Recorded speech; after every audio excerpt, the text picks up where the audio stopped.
restricting it, the less, there is no parking for the towers. So guests arriving after 4 o'clock can park on Taylor and Matheson because the parking by permit only restrictions expire.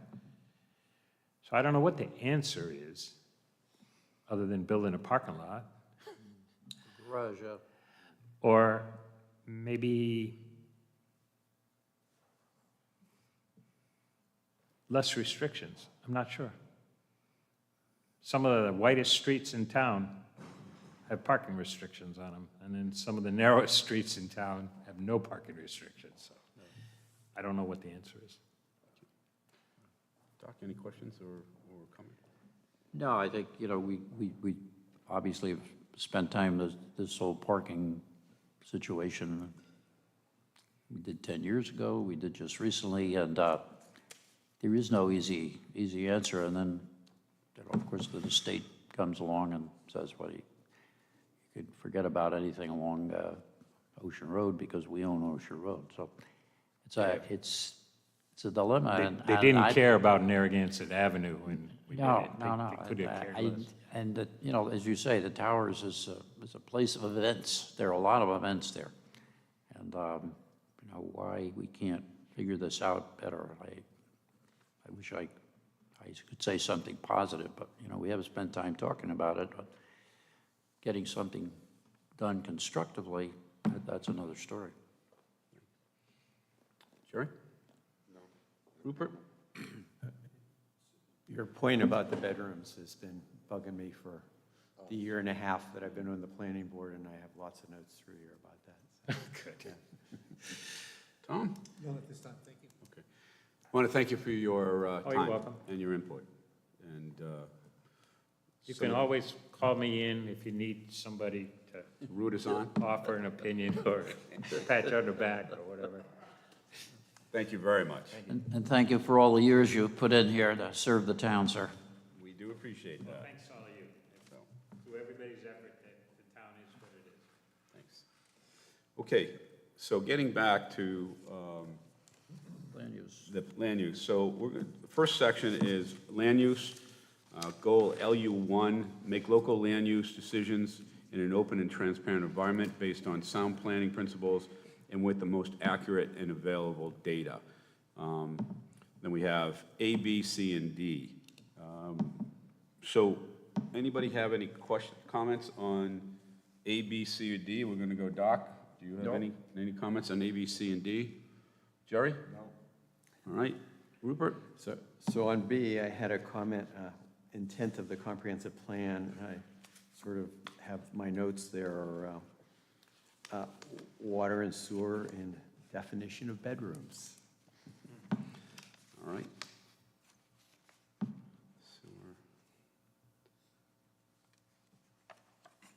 I had similar. May I? Yep. Yeah, not to over-respond, but you can imagine, we discussed this bedroom thing here. Bonus room, wine rooms, whatever, library, I mean, it's just, the list goes on, and it's very creative. But in any case, there is no simple response, and of course, the next owner, person we're talking to here may be very honest. You know, it's going to use it for storage or whatever, but we know the next owner is going to use it as a bedroom or maybe divide it and make 2 bedrooms, you know? So we don't. Yeah. So, Rupert, thank you. Tom? I am not on LU1 or LU1.3. You don't have anything? I don't have anything. Okay. I presume, you know, with all the changes in the state, you went through the revisions that you went through before I got here. On C, there's more to be done, I presume. I presume that's a constant state of affairs. All right. I had 2 items. I had, A specifically is, we need to look to update the zoning maps and to match our databases. I think, you know, it's about time, just even based on the last 5 years of what's been going on. And then B, and B is amend zoning ordinances and subdivisions and land development regulations to be consistent with future land use and intent of the comprehensive plan. I had examined future vision based on growth trends, changes by state law, recent permits, proposed developments, and I also had water, sewer. So I think, to me, those two specifically should be on our radar. So next one is LU 1. Mark, Point- before, yep. before you move on, could you go, the first one, could you just elaborate on that a little bit more? Yeah, I think, to me, we need to look at and update our zoning map to match the database, because I don't know if that, sometimes we've come in and we've had questions as to, the database says one thing and the map shows another thing, or the maps. Okay. And I'd like to get everything reviewed and look at it. And then, once we get that set and we're comfortable that we've got everything aligned, then I think we need to look at, based on changes made by the state, based on the vision for the town going forward, based on recent patterns and development trends, we need to look at the zoning map and see if we need to change things, and then obviously change the database to match that. So not a small undertaking, but I think it's critical. I think we're kind of at a juncture road where if we wait too long, it'll get away from us. Does changing the zoning map include a review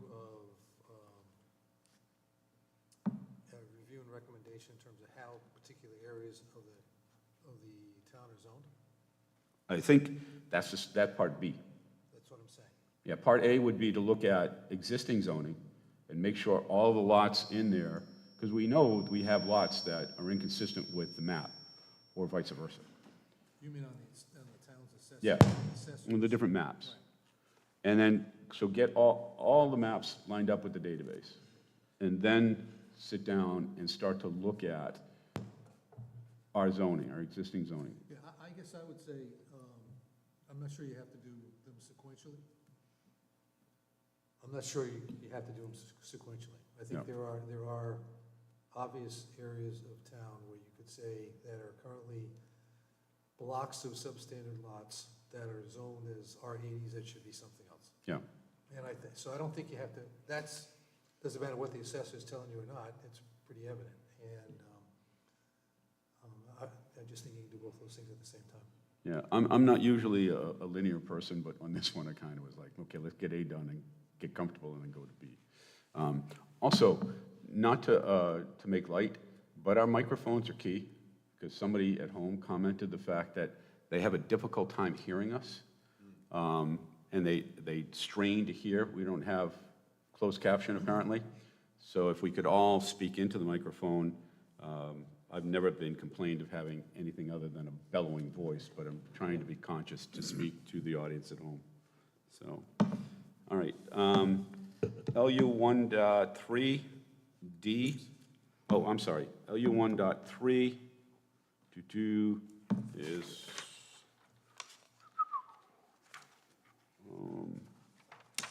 .32.3, guide development to protect and enhance the town's natural resources. We have A, B, I'm not sure what happened to C, D, E, G, and H. Anybody, Doc, anything on that? Yeah. What's missing are the items that have not, That don't touch us, that's right, I'm sorry, I know that. Yeah. Okay. Doc, any comments on that? No? Jerry? I'm confused on where we are. We're page 2, top of the page, policy LU, oh, wait a minute, Did we skip over the rest of? we did, I'm sorry. Yeah. We didn't get to the bottom of that first page. Yep, sorry. LU 2-2, LU 1.3, I'm sorry. LU 1.3, there we go. Yeah. Sorry. Coordinate with South and North. So support regional and statewide planning efforts in a way to increase local capacity to achieve the goals and policies of the comprehensive plan. And there is one, D is directly under us. There are others out there that correspond to this. Doc, any question, any comments on LU 1.3? 1.3D here, coordinate with South Kingston. I don't know, how do we ever do that? It is our planning department, do you folks in planning meet with any representatives from those two towns? You do? Yeah.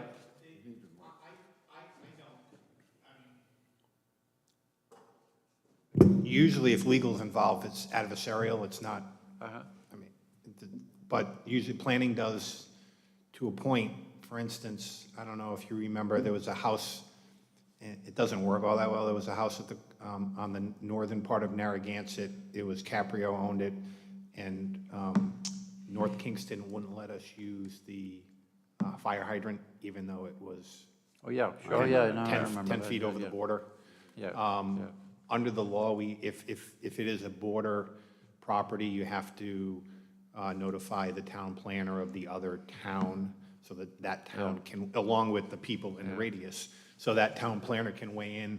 Whether they do, they usually don't, to be perfectly honest, because it's usually an individual lot that's on the border as opposed to, I'll call it a development, you know, like a mall or something that was, so it, I know the planners get together and they do talk regionally, Charleston, South Kingston here, but as far as individual cases, it usually, I mean, I haven't really seen any vast coordination between South Kingston and us, usually because it's frankly not needed, but they do get notified, and they can come in and weigh in if they want. Right. Fire hydrant up on the north end reminds you historically of why the Narragansett is no longer part of South Kingston. There's a water problem. Jerry? Nope, I think he Okay. covered it. It was the same question I had. Tom? I guess my observation goes in the other direction. The towns have to cooperate on the issue of sewer, right?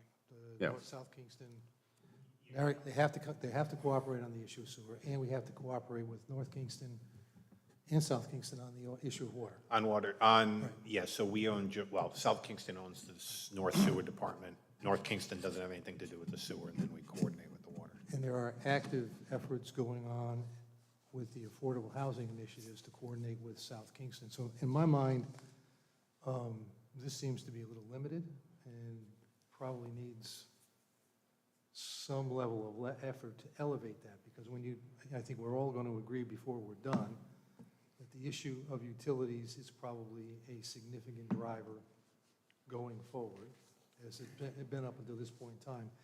And I think wherever they can be, whatever that issue can be elevated, it should be elevated in the plan. Thank you.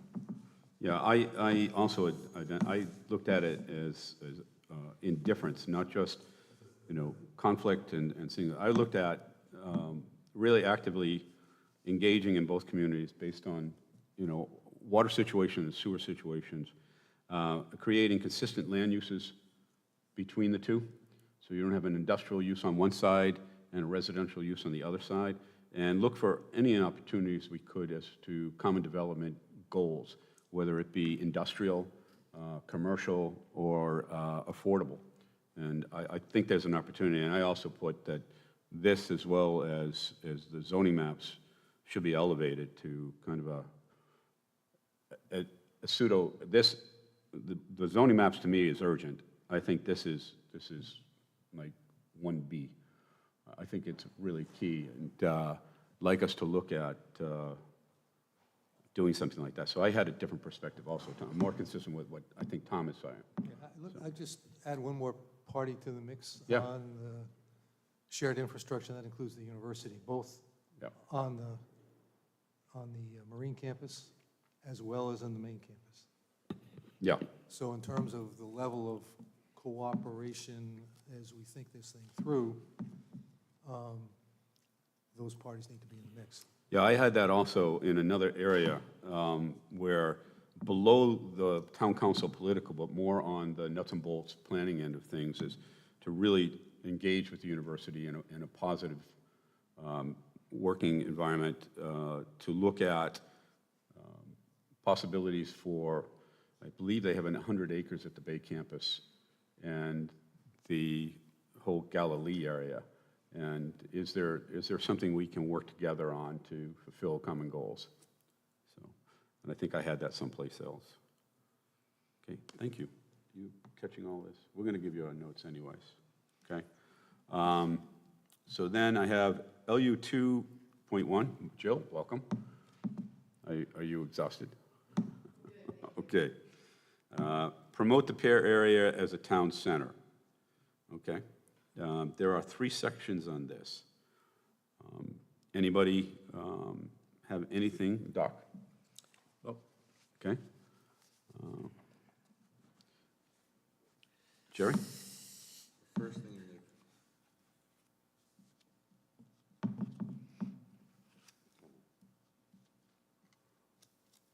First thing that comes to mind is the library as being part of the town and in the forefront of our thoughts on our shared vision of the pier.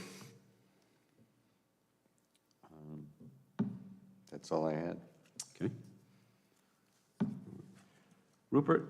Yeah, so I agree. I think is really, A is really needed because of the sort of reuse of the library and sort of the opportunity it creates. And I think B, I put parking, because I think there's a real need to think about parking cooperatively in the pier area. And then the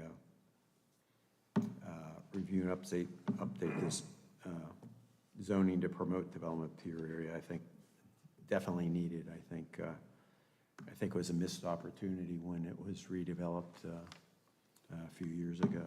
And I think if we have the ordinance in place the next time any significant redevelopment happens, it'll direct that. Okay.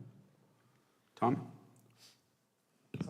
I have nothing specific, but I kind of revert to the actual goal statement, and I'd say the following. If where the disconnect seems to have been so far is what is the community consensus on what the word unique means? And to the extent that there could be some work done on getting a shared understanding and commitment to what makes that part of the seaside community unique and distinctive, then I think it will drive the rest of the conversation and the work that's done. Thank you. I also looked at that and identifying what exactly are we calling the pier anymore. I think a lot of people have a different vision of what the pier is. Some think it's just the redevelopment area. Others think it includes the neighborhoods. Some people think it only is Boone Street. So I was looking to get, with the existing shareholders, stakeholders there, a shared definition, identity of what we are talking about as the pier. And then looking for identifying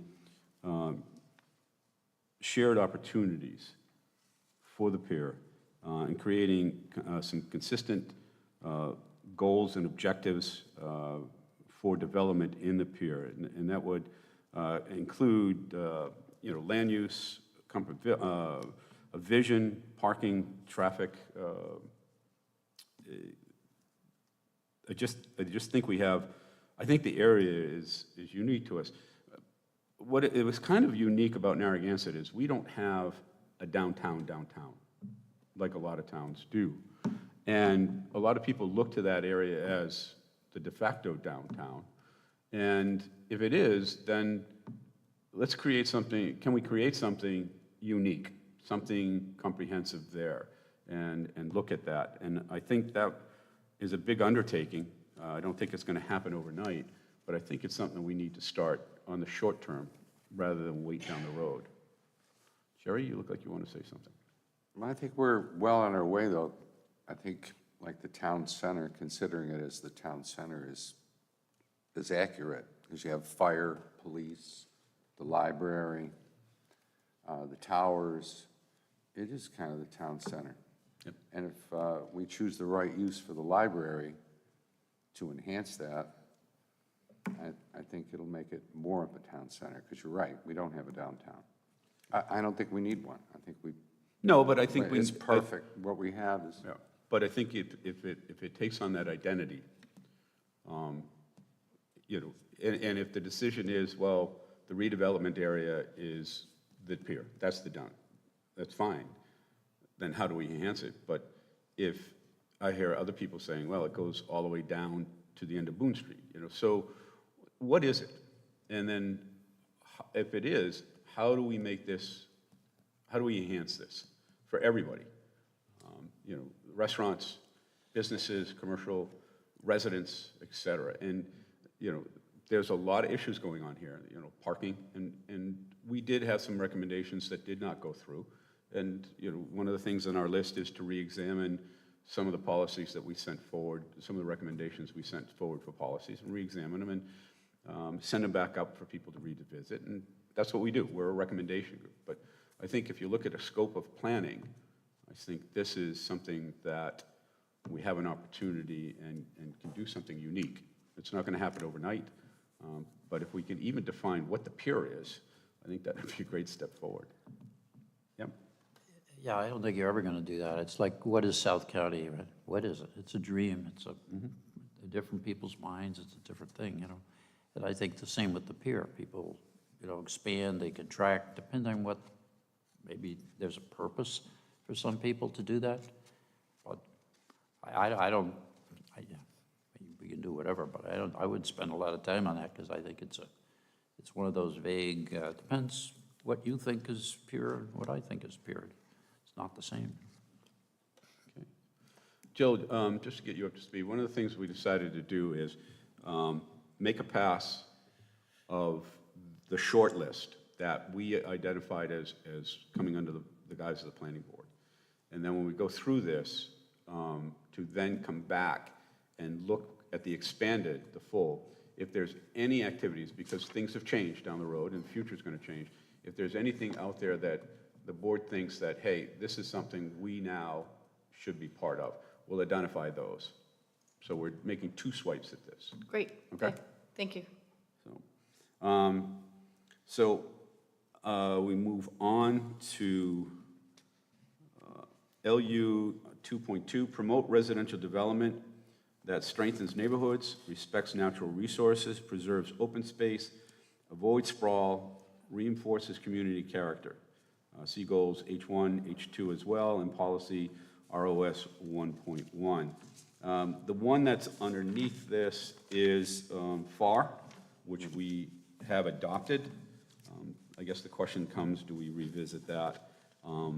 And is there anything that we should be looking at to further enhance the character in neighborhoods? And that was a caution that we heard from people that, you know, people have the right to develop and they should, you know, improve their living conditions, but we shouldn't lose the character of the community and specifically neighborhoods. So, so I don't want to just say, hey, we did that, check it off and move on. So my question is, does anybody have questions or suggestions or something that we should be looking at for LU 2.2? Doc? No, you know, I speak with my age, obviously, and too bad FAR wasn't around way before now. I mean, all those cottages that, you know, people came down with the wife, the kids, and the kids slept on the floor, and maybe one bedroom, and they're all gone. I mean, one after the other, and you know, everything along the water that people can afford, they build, and they go up as high as they can, and all those cottages are all in the back. So it just breaks my heart. I've been here a long time now. This isn't my original home, but boy, it's my home now. And, you know, look at Jerusalem. You know, all those cottages all along the water, they're all gone. And I love to make a point that Turkey from Jersey City, I went to school there for 4 years. Jersey City came along and he stuck a swimming pool on the top floor. I mean, is that Narragansett? But in any case, that's just philosophical stuff. Move on, because we're only, this is the first page, isn't it? Jesus. No, good, thank you. Rupert? My only observation is related to the FAR. Should we look at the need to apply it to some more 20 lots. And I knew that was a long discussion before I got here, so maybe it was Yep. well beat. Okay. Tom? I have nothing. Okay. If it's any consolation, every other board is doing this exact same thing. We've asked them to do it, so it's not a quick and easy certain. LU 2.3 is, sorry, jumping ahead here. 2.3, they stuck together. Guide development to protect and enhance the town's natural resources. We have a number of items underneath this. Anybody have that? Doc? Yeah, B, obtain or transfer development rights. I thought we didn't have any way of doing that. Yeah, Yeah, looking at, possibly at, it's one of the goals here, but look at using it as a tool for promoting yeah, affordable housing and things like that. yeah. Yeah.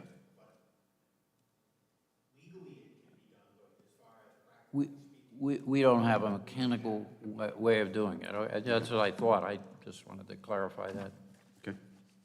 I have something on D, but maybe you want to. Go ahead. These guys. No, go through. Okay.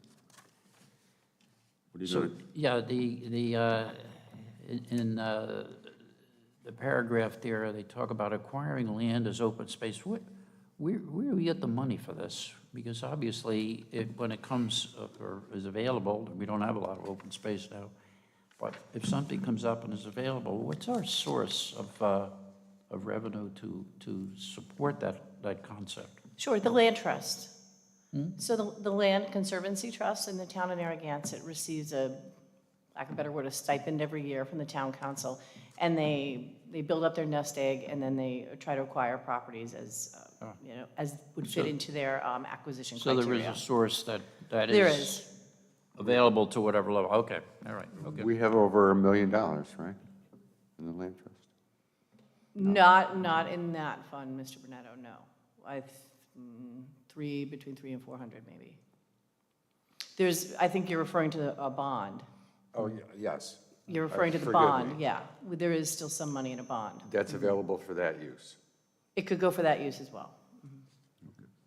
Is the stipend a general appropriation, or does that come from, for example, the fee in lieu of, any fee in lieu of open space that might be part of a subdivision agreement? No, it's the charter, it comes from the town council every year. Straight appropriation? Correct. Yes.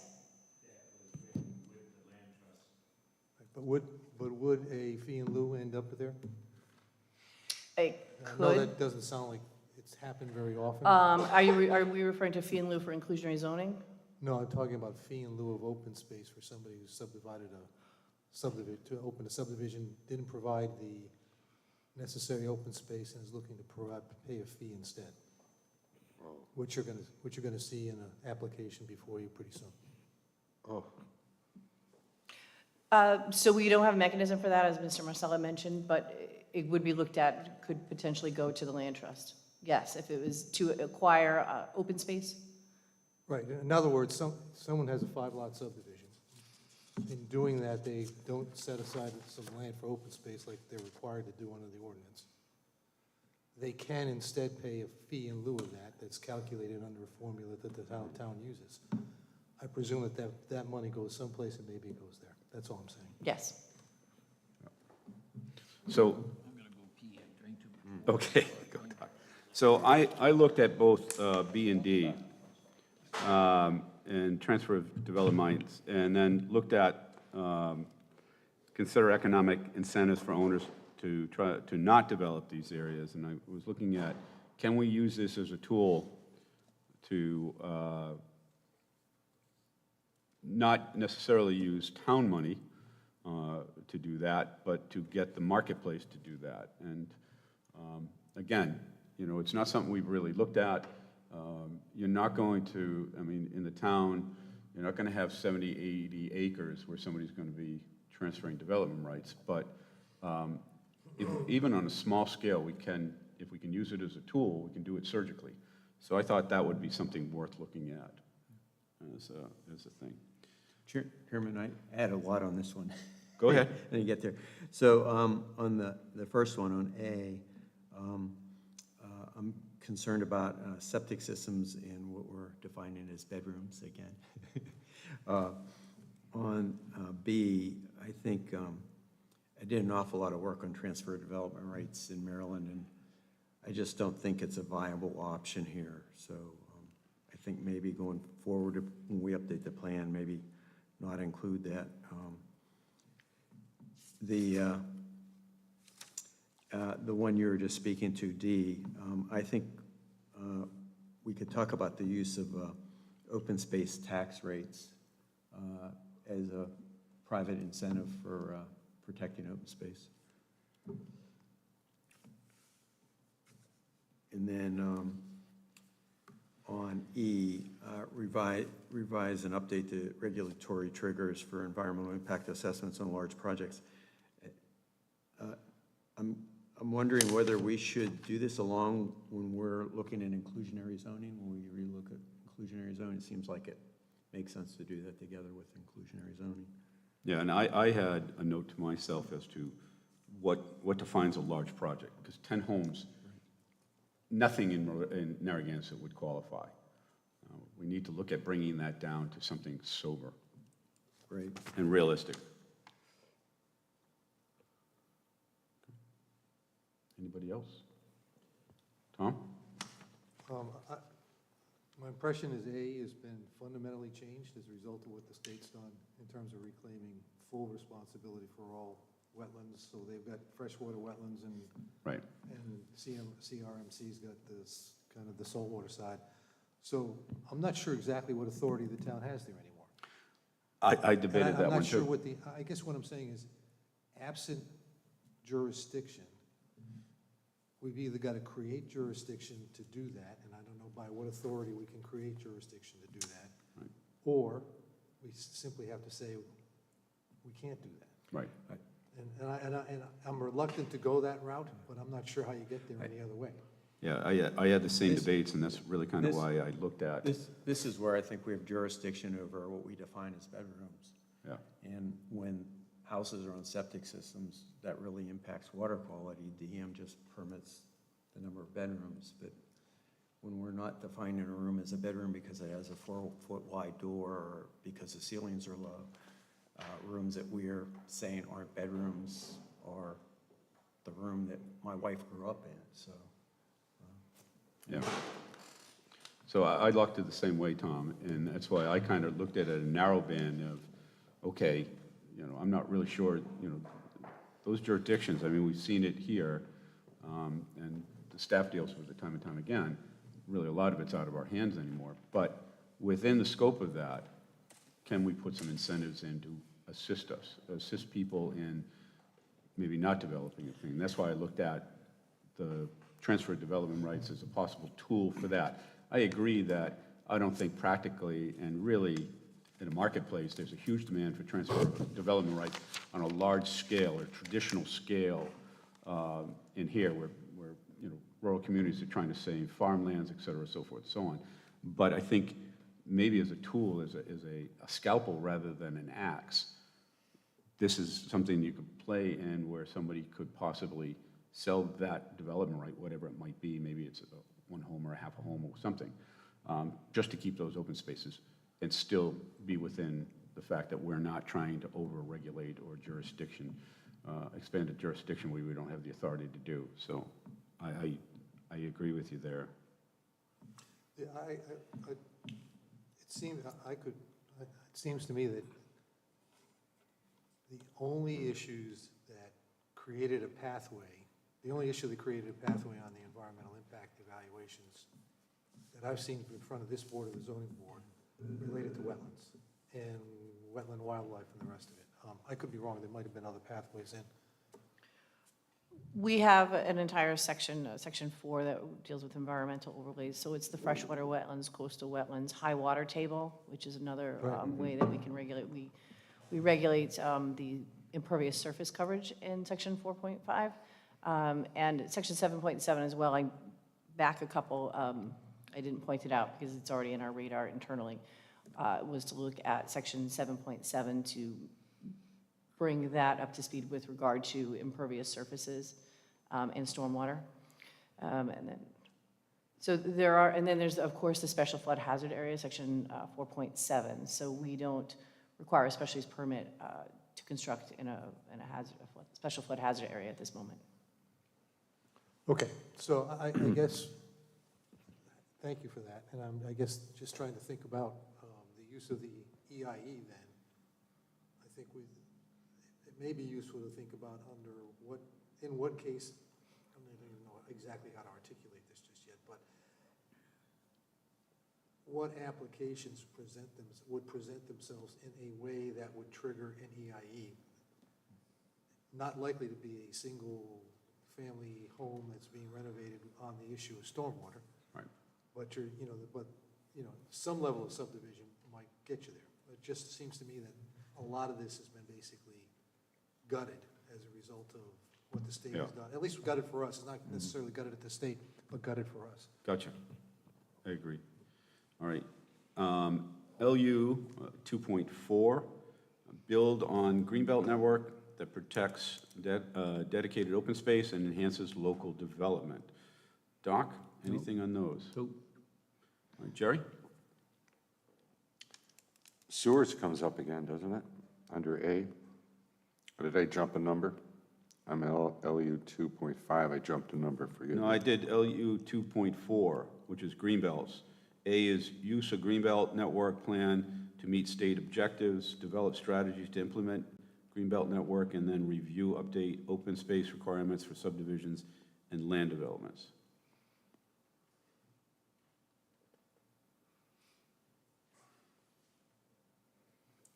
Anything there?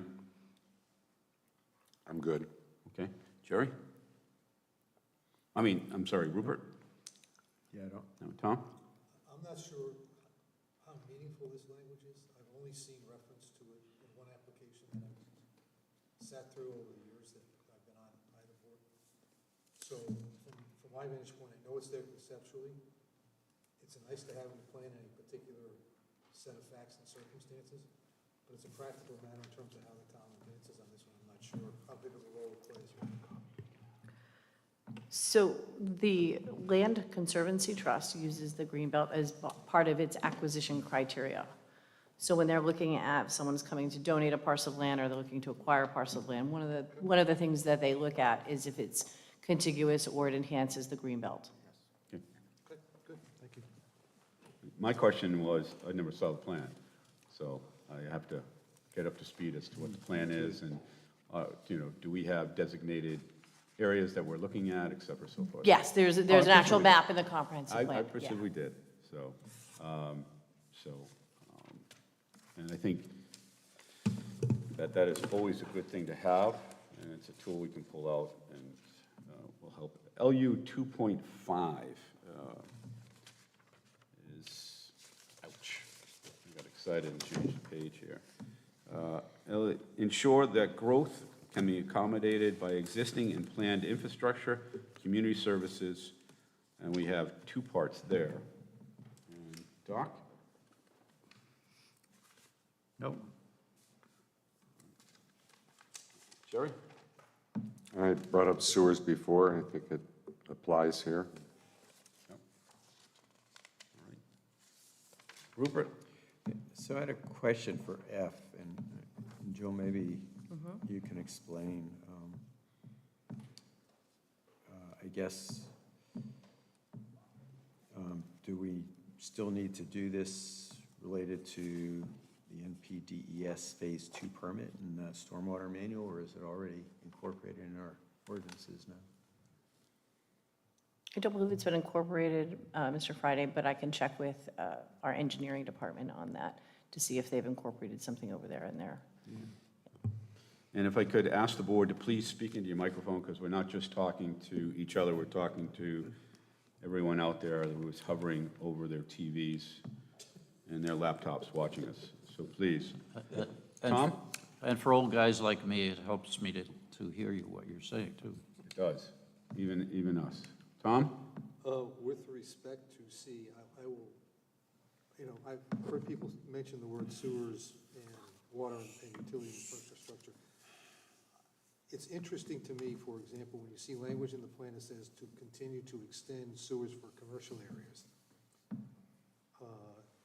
juxtaposed against the discussion that we had earlier this year with respect to whether or not to let folks build two-family units in certain zoned areas. If there is a limitation on sewers, the question is, should it go commercial, should it go residential? How should that be allocated?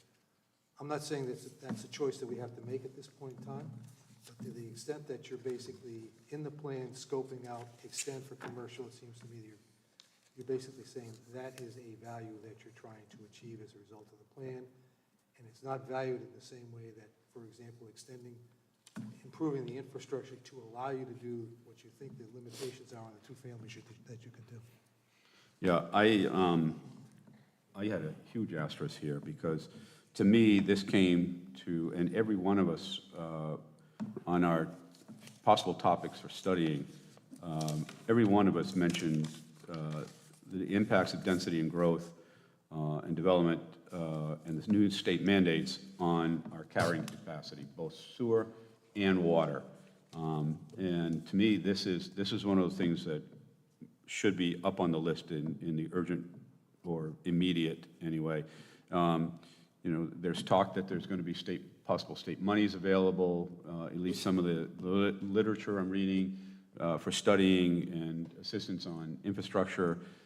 But, you know, not just, and I spoke about this on and on when we found out that the engineering department has a grant to look at it, not overall carrying capacity. I think to sit there and say, well, the plant can handle 80% more is just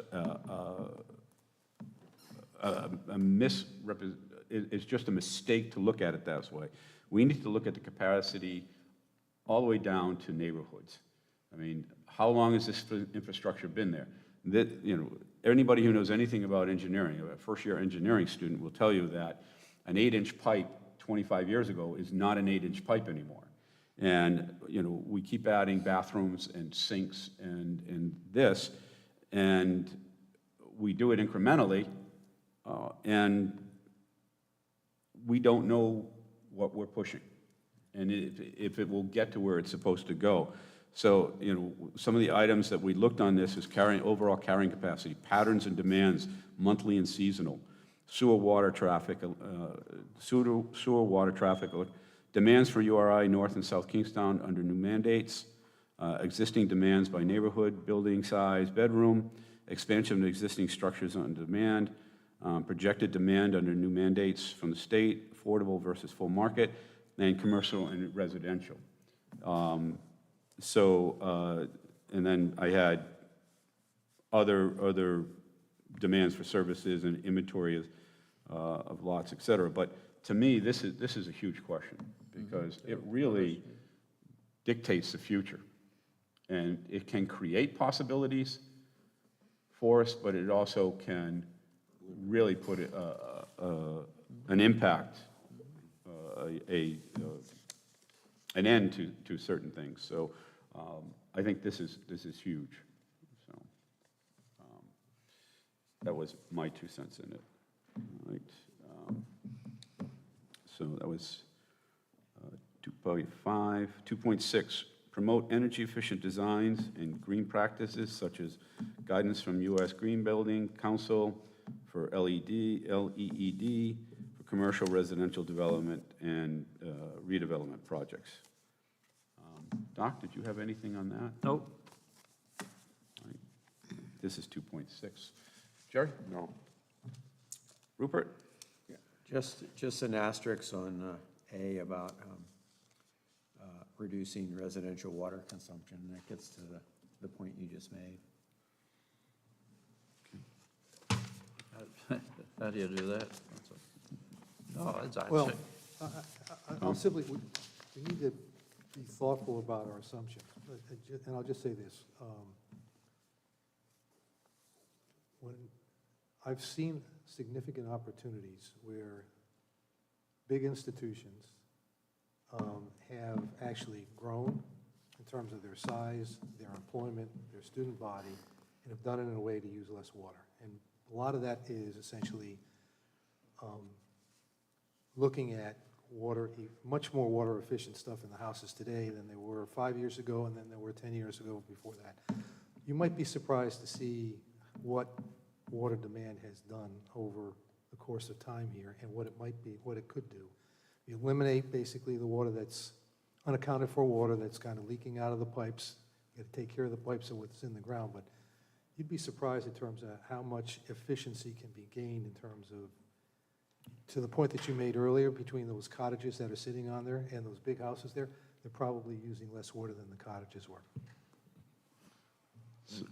So my comments on here were really higher level. It was, looking at creating a tool set that's a strategy to get incentives. And one of the things you got to look at is the added cost of development, and that's the bottom line for any developer. And I don't know if that's local tax incentives or density incentives or whatever, but really to look at strategies that's a tool set for us that would encourage developers to move in this direction, or individual homeowners to go in this direction.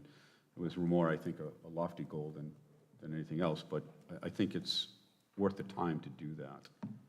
Doc? Just, not to be discouraged, but drive by early in the morning, those 3 big houses that went up just outside the school to the south of where we live, those sprinkling systems are going, even if it just rained, they're set on timers or so they're not, it's like, there are possibilities, but people have to pay attention. I mean, that water's just going all over. Yeah, but the fact is, those systems have technology that will sense rain and will override the timer, and people just aren't using it. No, yeah, all right, I was going to say, but not what I'm looking at, because, they just, it's, despite the rain. Okay. 2.7, guide business development to ensure that it maintains community character in existing commercial and industrial areas. Doc? Oh, no, I don't have anything. No. Okay. Jerry? No, thank you. So I had questions about this. Review zoning to clarify the function of each zoning district. I wasn't sure. Does it need to be clarified from what we already have? And then on B, is it an issue, resist establishing new business zones in high-traffic areas? Or are we getting pressure for new business zones in high-traffic areas? And then C, I thought mixed-use development really speaks to that, what we were working on. Okay. Tom? I had on A, really to look at zoning districts and adding new or consider changing based in changing economics. I mean, we have the university. How we don't have synergy with that university, you look at all the new directions that the university is going in, and you look at the world, and so something that is artificial intelligence, for one thing. How do we identify areas that we would like to be players in, and then how do we incentivize that, whether through zoning, building, et cetera, so forth and so on. I also looked at, we're going to go forward to the town council with a mixed development. I'd like to see us expand that to other areas, to give another profit stream to developers, and hopefully incentivize local developers to compete with out-of-state or long-distance interests to developing homeowner-occupied developments versus seasonal rentals. long-term rentals, affordable, et cetera. So that's what I had for this area. LU 2.8, maintain and enhance community character by pursuing development of secondary activity areas outside of the pier. Okay. Anybody have anything? What is that?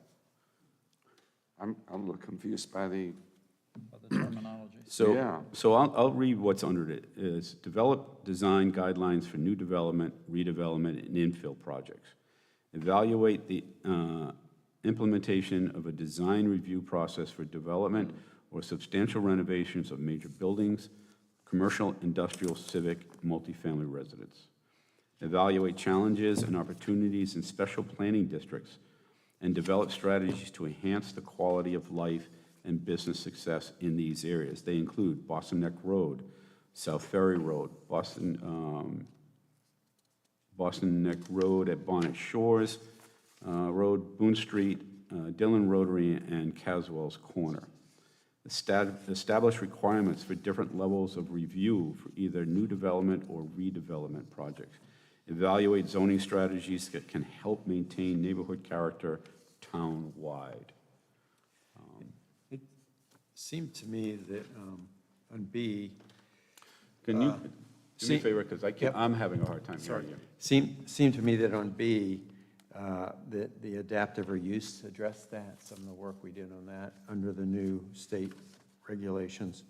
And also, the new state regulations may have addressed some of F, establishing requirements for different levels of review for new development, redevelopment. It seems like some of that happened under the recent changes we made.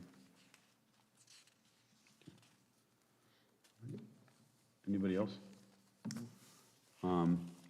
I had notes here for me, to examine what we can do to make it better. Identify development zones, mixed-use clusters, transfer development, inclusionary in zones, and what zones we can do that, again, to incentivize developers in developing commercial areas where they don't see it as just a standalone operation, but we can do commercial retail and augment that with residential to make two-profit centers.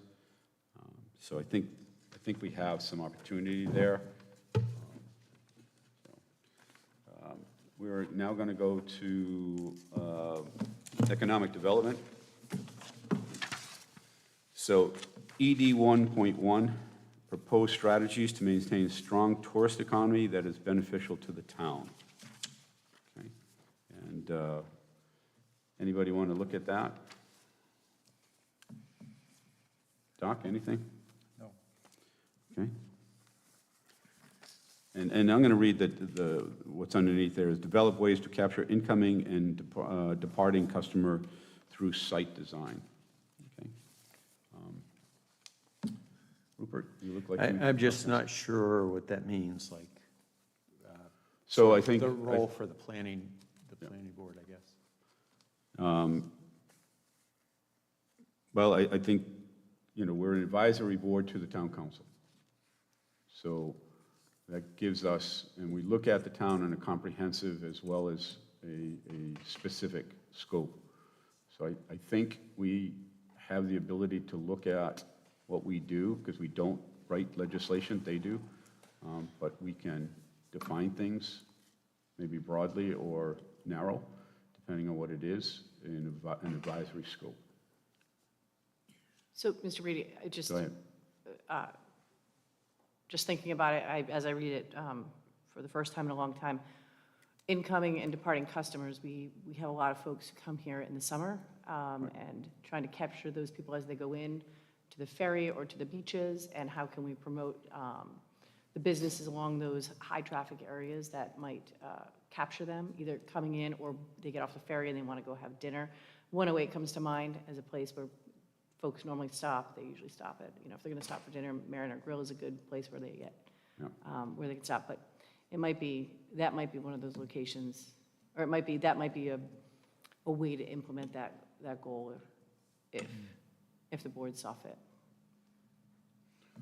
I looked at it the same way. And the two notes that I had specifically was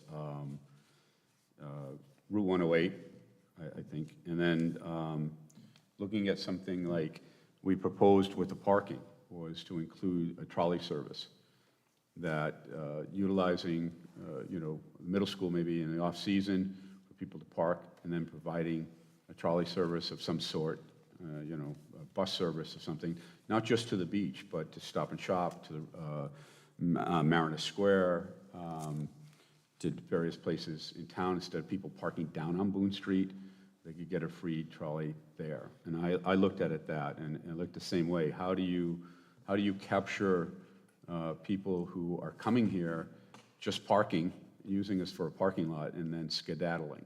And, I think, one of the things, if you look at even the beach is trying to keep people there, and they're using food trucks and things like that to capture that after beach market. So I think there is a lot we can do, and that's my thoughts. I think this is something that we really can look at and have opportunity to do. And again, we're advisory. It would be up to the town council to implement things, but I think, based on the people here, we could really come up with something solid to send. Okay? Nobody else? Nothing else on it? Okay. Economic Development 2.2. This is develop and maintain infrastructure conducive to local economic development, develop circulation systems that optimize access to local commerce. Consider access management strategies that minimize curb cuts and maximize gateways. Anybody here? No?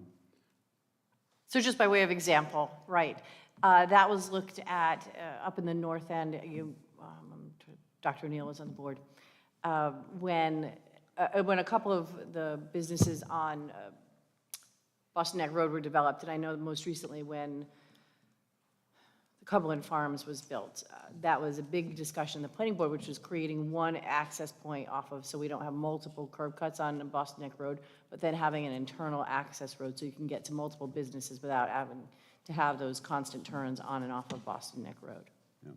And I think one of the going back to your unintended consequences that worked out is that works great as a cut-through, and I've seen it happen twice for emergency vehicles, where the light is stacked and they've used that to cut down and then go around the light. If not, they're not getting through. I had Route 108 with big exclamation points.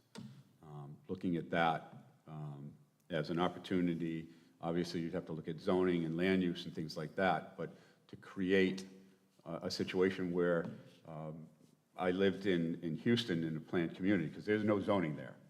So you could build a mansion and somebody could put a pig pen on one side and a gas station on the other. So they have these planned communities. And when you go into these communities, you don't see anything but trees. And a little opening, and you look in, and it's just trees. And once you go inside, behind the trees, you have shopping plazas and theaters, et cetera, so forth and so on.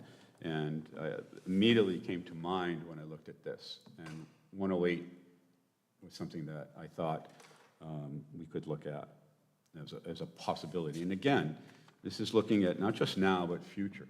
And where's the community going to? What's our future look? Can we capture some economic development to augment property taxes, et cetera, so forth and so on, and create incentives for long-term owner-occupied housing and long-term rentals? So that's what I had. So I have ED, again, Economic Development 3.1.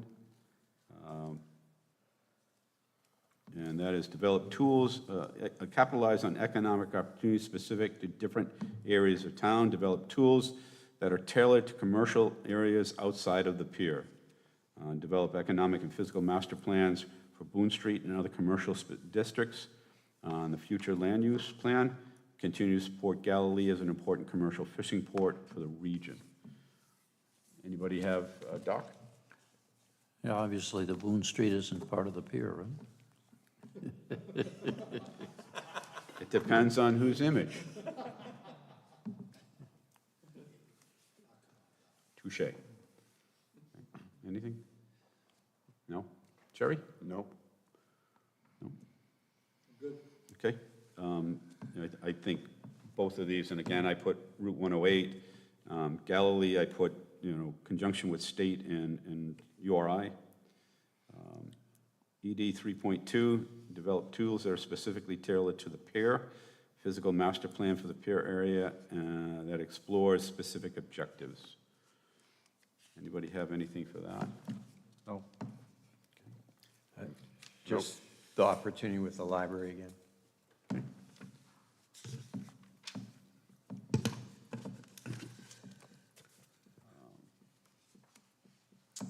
And then I have community services and facilities.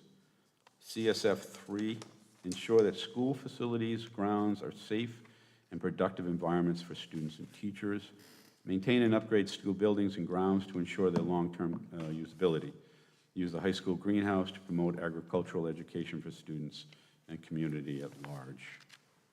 So Doc? you already did these. Which ones? These Did I jump? Sometimes my pages stick. 80, I did. 83.3. I did 3.1. You did 2. That's 3.3. All right. More sophisticated place-based regulatory Oh, yeah. approaches for different districts. Yeah, I didn't have that. That page is missing on mine. No, I have 4 and 5, but somehow or another, that got dropped from the print. So can you read that for us? Sure. Policy 3.3, explore more sophisticated place-based regulatory approaches for different districts. You want me to read C and D? Yeah, please.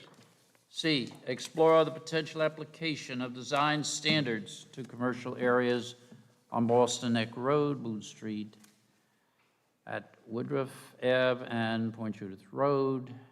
That's C, and then D, consider allowing housing types such as top-of-the-shop and cottage-style units into areas around the pier, Boone Street, and off the edges of Boston Neck Road commercial properties.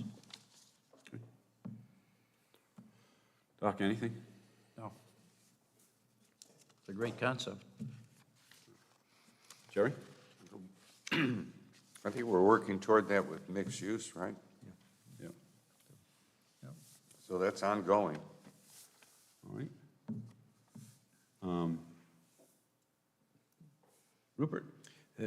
The same, I observed that the mixed use is a piece of that. Tom? Okay.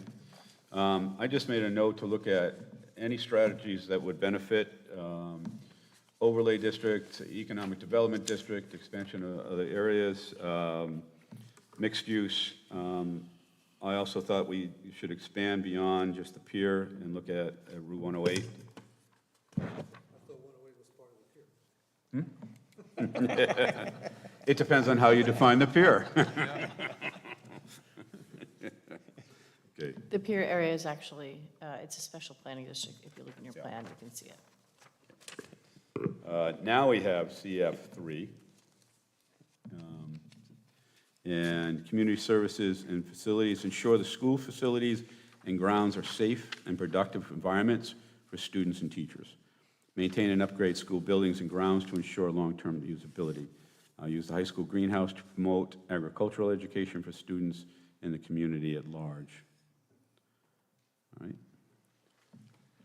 Doc, do you have anything to add to this? It says, and the community at large. I thought that was, strictly agricultural activity connected with the students, the school.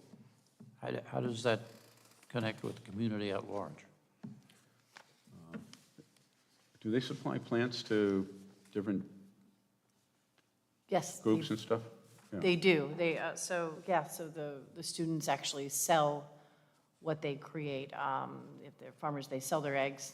They're here in Town Hall probably once a week. They're selling wreaths. I know they sell them downstairs just with a display. I'm not sure if they sell other locations. I would presume so, that we're not the only place they market there. products.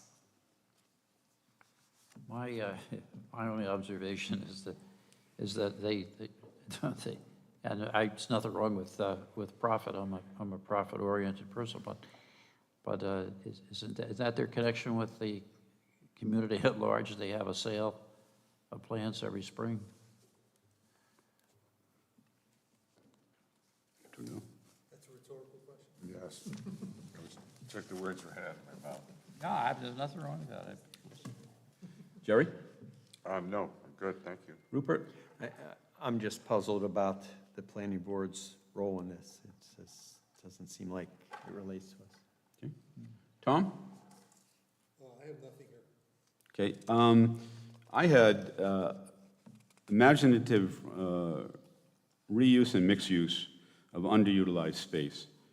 Sadly, for a lot of reasons, and we can get into that in another place, but we have a dropping enrollment, and we have underutilized buildings.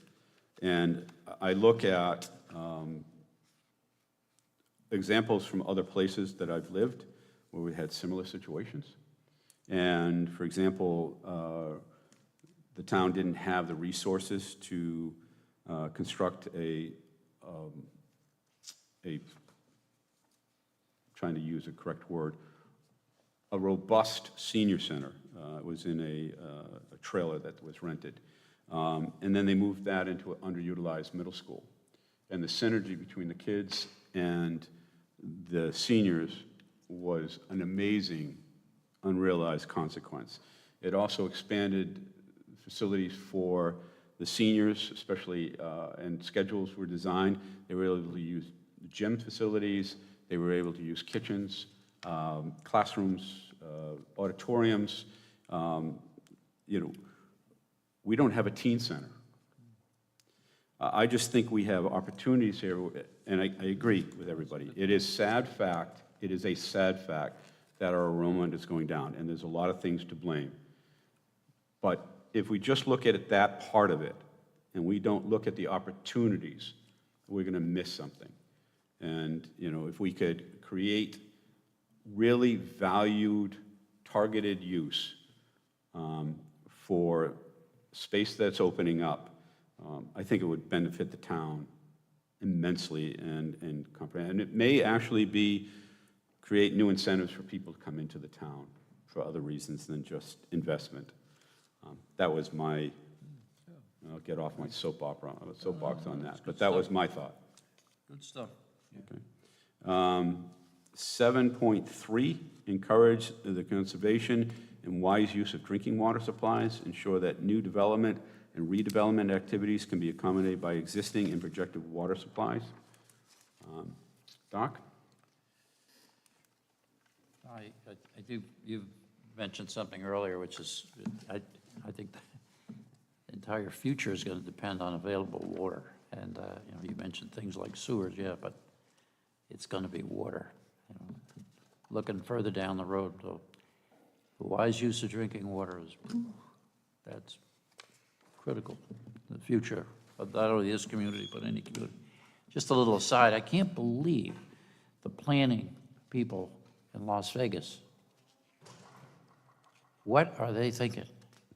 They had a couple of brothels and a couple of hotels out in the desert.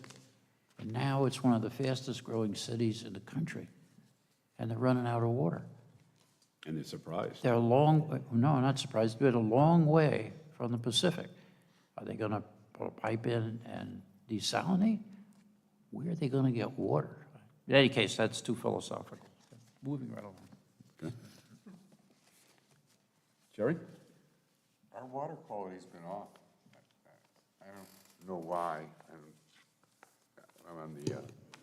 I'm in the Pier area, but I've been buying water now for 4 or 5 years. Thought there was a problem, unfound problem, somewhere in the water system that they just haven't found, which requires them to add a lot more chlorine to the water. Yeah. Am I right? What I'm is in happening? I'm in the north end of town, and we get notifications, usually 4 months I don't later. think, we're on a different water source though, Yeah. right? Yeah, but I think it's an issue. I think it's I think it's a symptom of the issue, and that's the problem. People are looking at it as the problem. No, it's a symptom of a bigger problem, and we're not addressing the bigger problem. We need to. Rupert? Nothing. Tom?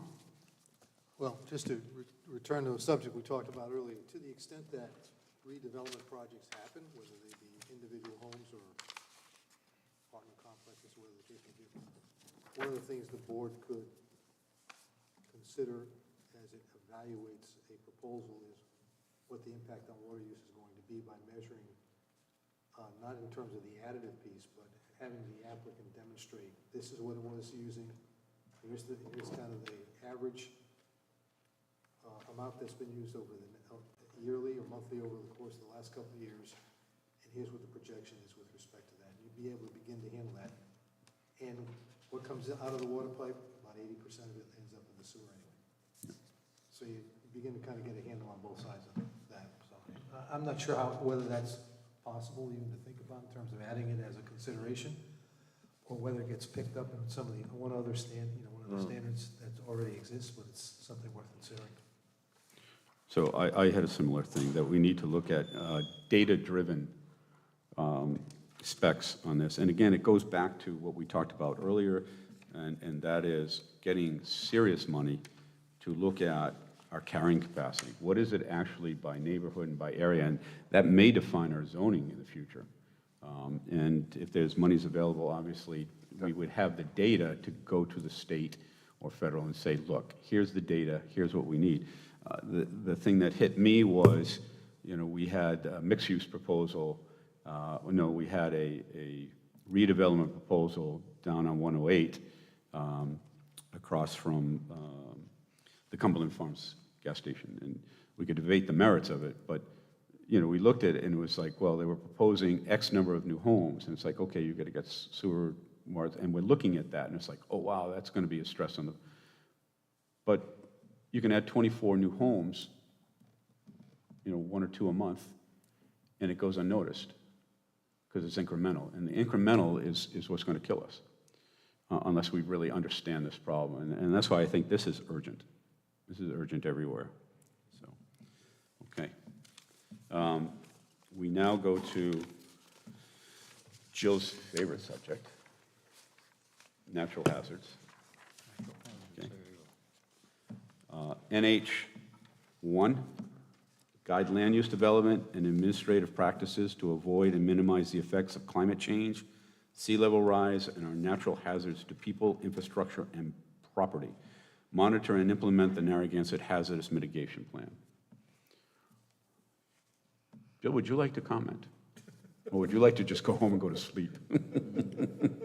It's done. Thank you. It was adopted. It was approved pending adoption by FEMA, and then the town council adopted it through a resolution on September 16th. So our hazard mitigation plan is updated for the next 5 years, which, was that you, Mr. Friday? Someone had asked me about what that meant for, Yes. for, Reduction in. right, for a reduction in insurance costs. So for anyone who has a federally backed mortgage and is in the special flood hazard area, you're required to have flood insurance. And so anyone who fits that criteria automatically receives a 15% discount. The town we go the extra mile, so to speak, to belong to this community rating system program. One of the prerequisites is to have an updated plan. And then there are other things that between planning and the building inspections department we do. Every year we're audited by FEMA and REMA, and every 5 years we have a full-blown visit from FEMA. Well, congratulations. Yeah, that's awesome. And 15% based on what I've heard the cost of flood insurance, that's not an insignificant amount of money.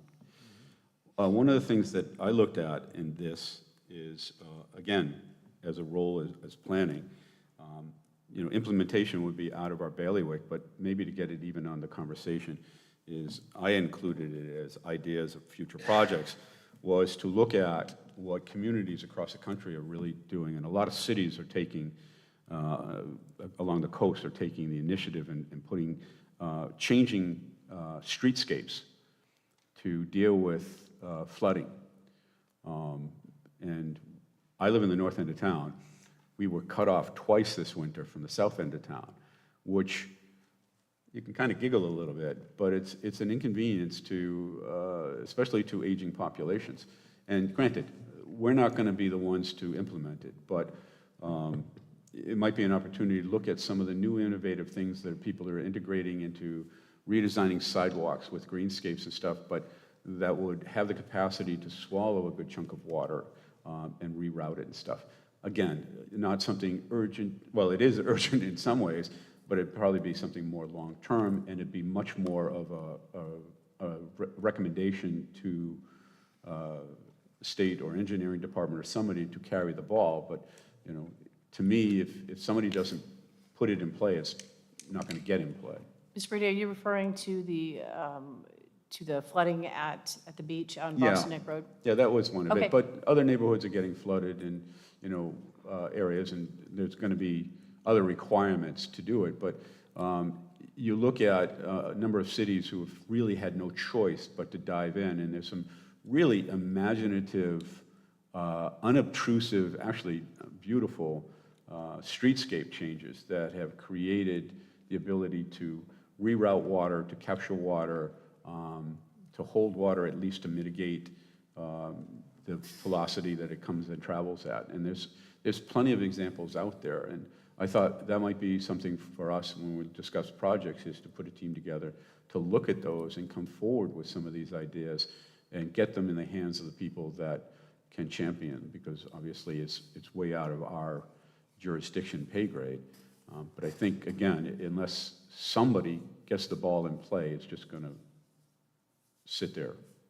So that was my thought. Jill, do you want to add anything else to this? Well, I was just going to say, with respect to Boston Neck Road, where Town Beach is, it's certainly inconvenient, but it's a safety issue too. Yeah. Because the police, fire, EMTs can't get from the north end of town to the south end of town without hopping on Route 1.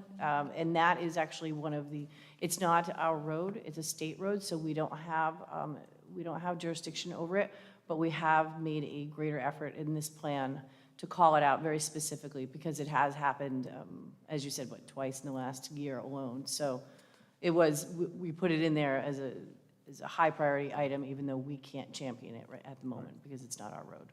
Great. Transportation and circulation. Promote safe and efficient traffic circulation through the town's transportation network.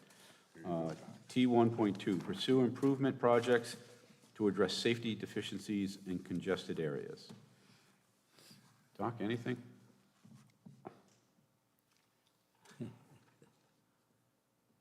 No? We,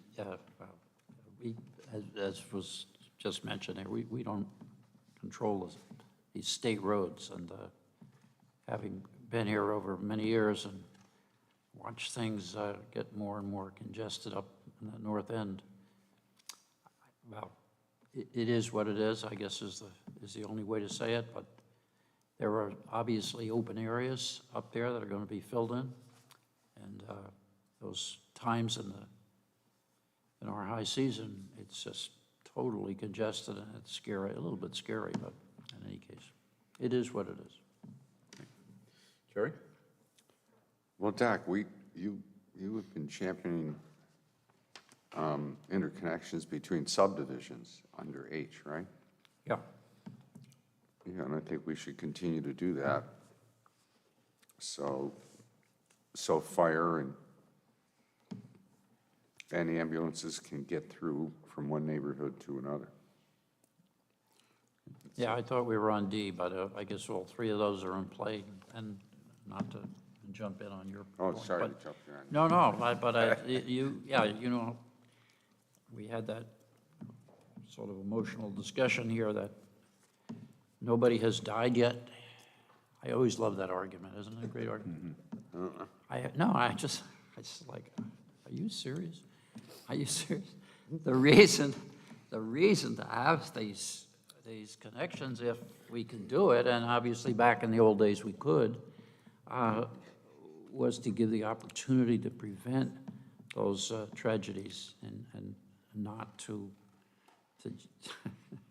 I love that attitude. Who's died? Well, could be you, or your family member, or whoever. So, you know, the idea of, if we have these connections, and obviously the one difficulty is because they have not been maintained, is the people up the street and down the street get used to looking at this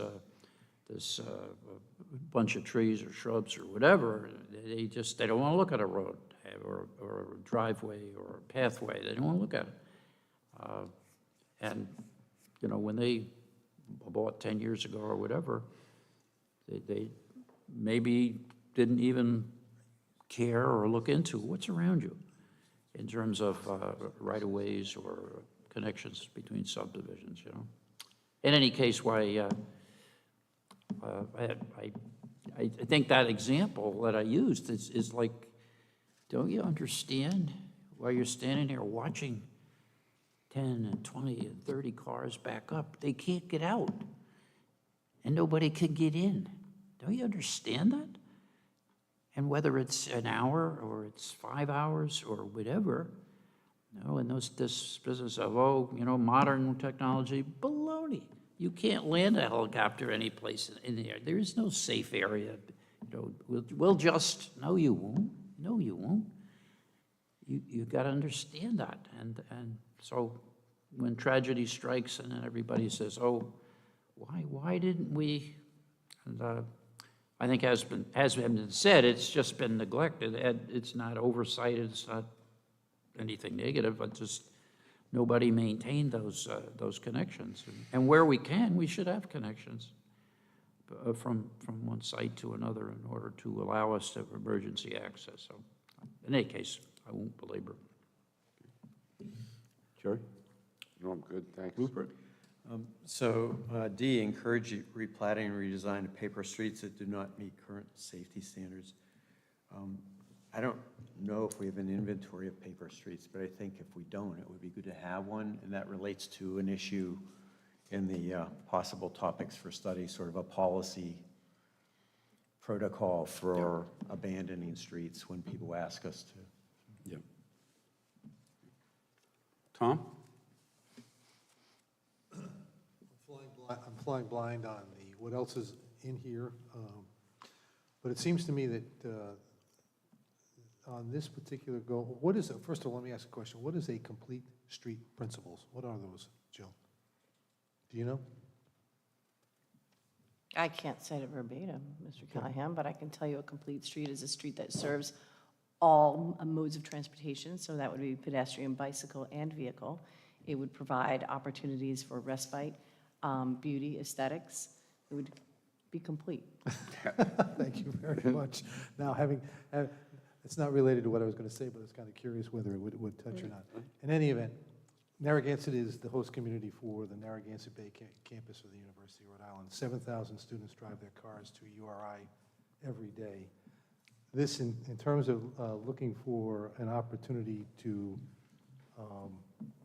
consider land use transportation connection and projects that better accommodate the users regardless of age, mode, and contribute to a cleaner environment, particularly. I bet you $1, I'm confident the University of Rhode Island has a greenhouse gas emissions plan. I don't know whether Narragansett has one. The state has one that's driving a lot of the work that's going on in terms of out here in terms of wind energy. It seems to me an issue that we could work on, we should work on with the University of Rhode Island. We're both committed to those things. Is this one right here in terms of how do you reduce greenhouse gas emissions as a result of having 7,000 kids here in town, as well as a major center of employment upon the north end of town. I wrote that down.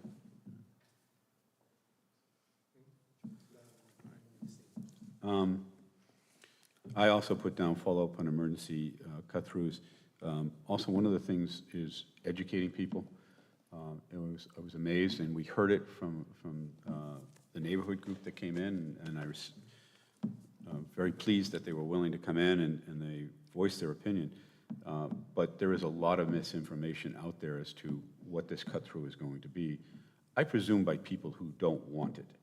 And, you know, and they're saying that it's going to be a full road through, and you're going to have traffic going through, and all of this. You know, it was very specific that it would be, these would be improved to the minimum level to allow town emergency vehicles to get through, they would be gated and locked unless opened to emergency. And, you know, people were told, you know, the sky is falling, the sky is falling. And so I think, you know, a lot of all of this, there needs to be an education that goes along with it. I think, you know, one of the things that I look at is if you look at the planning, being the traffic and parking that went forward, I look at it as, you know, we didn't succeed in educating the council the merits of all those recommendations that we put forth. We saw the value in it, we took the time to look at it and stuff, but we need to do a better job going forward with anything that we're doing, both educating the community, but educating the town council going forward as to the merits of things like mixed use and our inclusionary zoning and that. I also looked at, you know, the common driveways and stuff. I put Route 108. I hate to, you know, but to me, 108 has an opportunity for us to do some things. It's probably one of the few areas that we can actually plan for its future. I included that. Next is T2. Support a variety of transportation choices that contribute to cleaner environment and healthier community. Integrate complete streets. So we covered that, I think, a bit. Tom brought it up. I also brought up, you know, bus service, clean bus service. We have some, and I'm not even sure if we have it year-round. You know, one of the things that I looked at was, in a discussion with somebody from the state, was looking at the old Dutch Inn as an affordable housing, mixed use. And I was told, well, yeah, that's a great idea. Because somebody told me, well, why don't you look for properties that have, if Narragansett's having this kind of difficulty with the market, look for properties that are owned by the town or owned by the state and come forward, because the state would be very aggressive in assisting you in developing. So I said, I got one, the old Dutch Inn. And I was told, great idea. It needs, if you have affordable, you have to have bus service. Well, why don't we have bus service? So, you know, not going to go there. Not going to go there. So I looked at that. So we've discussed that. Does anybody have anything to add to that? Okay.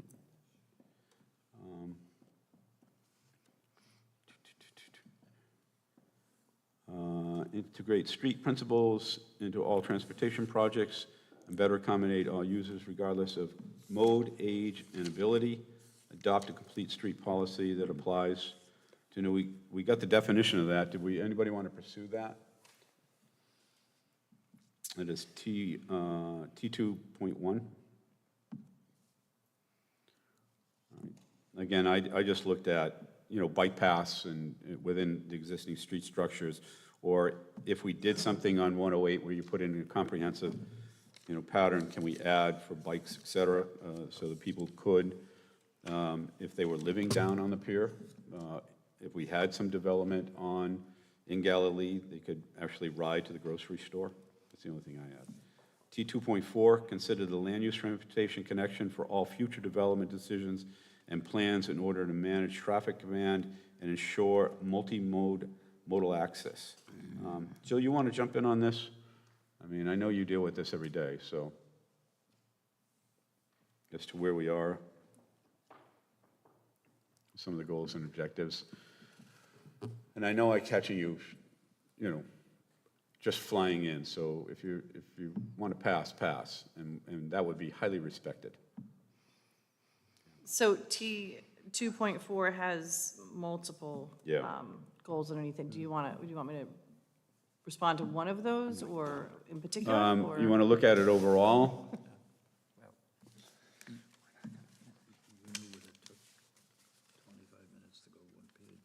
So the short answer is we miss haven't, something? we haven't done a whole lot of, the planning and community development haven't done a whole lot of this. I just want to point out that these are long-term, medium-term, and ongoing goals. Okay. We have looked at, as you know, we have looked at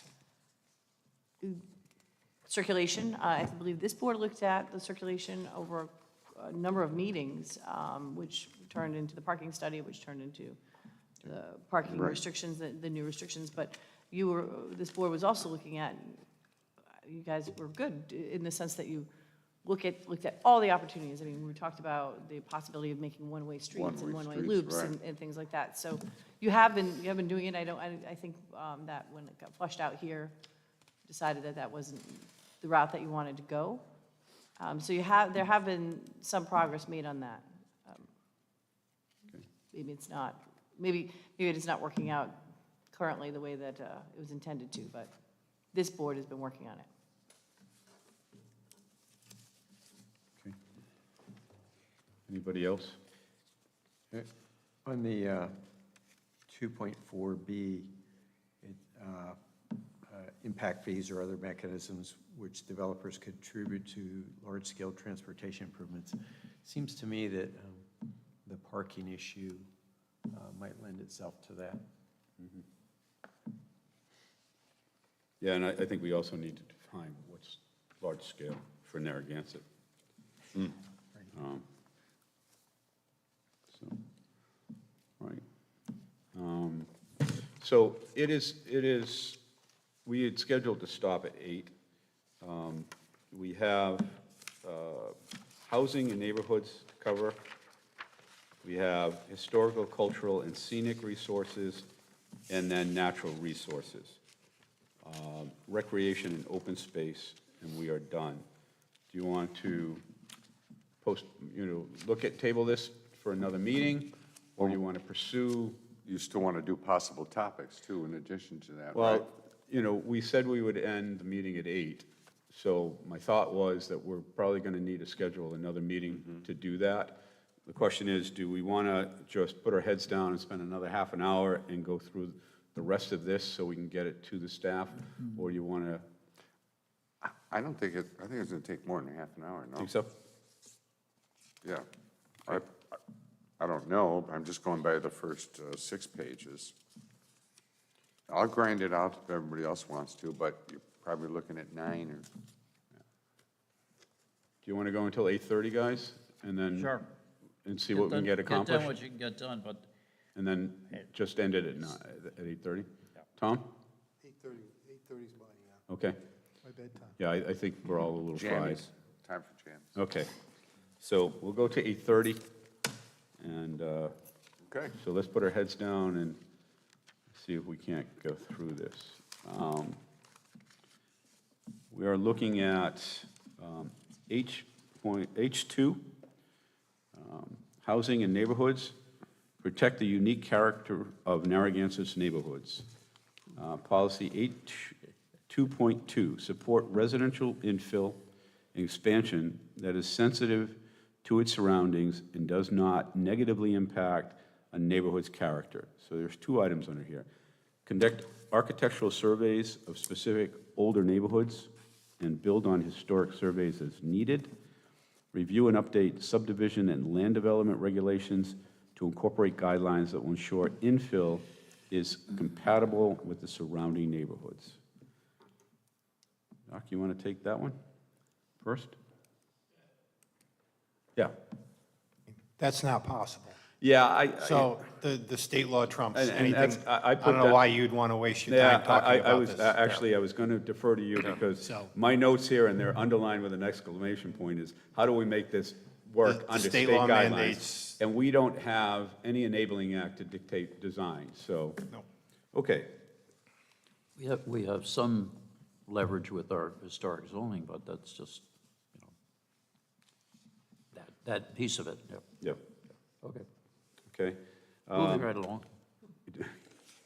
H4 is ensure long-term community How about sustainability. H3? You go, H3? H2, yeah, H3. Ensure that neighborhoods have walking and biking connects to community resources such as parks, open space, schools, employment centers, and commercial areas, as well as other adjacent neighborhoods. Update the subdivision and land development regulations to encourage where practical, the creation of connections between neighborhoods as well as to commercial areas, schools, recreation, and open space resources. So there is the bike plan, the bike path plan, in one area to extension of that.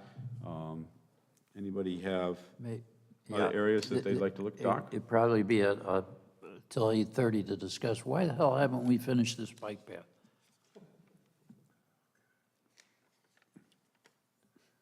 Because there's discussion of 3 different routes, I think. So the consultant, That was 5 years ago. No, we know that. no, No. 3. so, 3 years ago. Oh, I'm sorry. Well, let's give Jill the floor. so the town hired Deprete Engineering with a couple of other subconsultants to look at the 3 specified options that were in the RFP. That was presented to town council back in May, I believe, of this year. And the town council, one of them was through Conacha Farm, which is environmentally almost impossible and would require permitting in millions of dollars. And then the other 2, one was to come down Narragansett Avenue, and the other one was to sort of weasel back down Kingstown Road and then over. The town council at that time didn't seem favorable on any of those and asked the consultant to go back and look at a 4th option, which is the option through Strathmore, connecting through the South County Museum and then into the West Lot. So the consultant is working on that right now. So they would reconnect, cross over at some point in Sprague Park, and then down Strathmore. We have not seen that option yet. It's coming, I'll be Dr. long- O'Neill. I'll be long gone before that's done. No, don't say that. Jerry, any questions on that? Any So comments? that's ongoing, Yeah, and that will be ongoing again. yeah. Rupert? This is one where C doesn't have planning board assigned to evaluate neighborhoods for sidewalk installation. It just seems to be part of the other ones. Well, I'm going to go back. So the problem has been, guys, and I apologize, some of my highlighted areas that when they're printed, it printed very, very light. So it looks like it's part of A, B, C's, and D's. So I'm going to go back through. Right now, we're doing 3.4, which is biking and walking, and then I'll go back to sidewalks and go up from there. So any more on walking and biking? So we have the new bike path. Have you seen the bike path that goes behind the junior high school and the high school that connects Prospect to South Pier Road? And we currently are working with the state for Safe Streets for All. So they're looking at putting together a safety action plan for the town. I think to me, the critical question is, how can we retrofit existing roadways to accommodate bikers and pedestrians? And I think, that's something that is going to be very ongoing and not something we're going to tackle here tonight. But I think that's a question. Jill, you look like you... No. Good. All right. I just came from a major city where they revamped all the roads Oh, for bike yeah. paths, for ideas? bikes and buses. It's a cautionary tale. Yeah, yeah. Ask my wife about walking around Amsterdam. She's still having nightmares. So H3.3, provide sidewalks in neighborhoods as appropriate. There's 2 sections of that. Doc, you want to add anything to those? Any questions or comments? We need the old WPA, don't we? It's got to cost a fortune to do that. Yeah, there are 2 phases of this. One is update subdivision land racer to encourage sidewalks in appropriate neighborhoods. That's a short term. And then long term or medium term is consider payment in lieu for waivers where funds are placed in a dedicated sidewalk fund to be used to construct, repair sidewalks in other areas of towns as needed. On this one, I'm walking around town a lot right now. And it's like encourage sidewalks as appropriate or inappropriate neighborhoods in, I guess, do we have appropriate neighborhoods identified or appropriate streets where we feel like they should be? Yeah. And that seems like the first step. Yeah, and that's going to require an inventory. Yeah.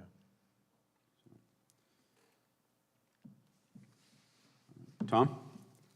Nothing on this one. Okay. Next one is reduce impacts to residential areas from neighboring compatible uses. Use of greenbelt system to buffer residential areas from incompatible uses. And, we have ordinances to deal with that. Anybody have any comment or questions?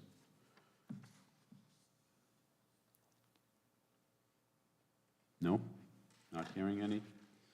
And then the other is to ensure that every neighborhood has access to high-quality recreational opportunities. Review and update subdivision and land development regulations to increase recreation and/or open space. Any questions on that? Any comments? I'm not a tax guy by any stretch of the imagination, but communities have successfully used hotel taxes, short-term, long-term rental taxes, and put those into land acquisitions for parks or improvement for existing recreation, and also used it to connect connections, whether it's sidewalks or bike paths or something. Again, that's not within our bailiwick, but they are strategies that have been adopted by communities very similar to Narragansett, and they have been very, very successful. And they have had no negative impact on tourism, business stays, restaurants, and things like that. So it's a tool. Whether it should be implemented or not, that's another question. But it might behoove us to look at a strategy like that where we can look at a source stream that is dedicated specifically for recreation.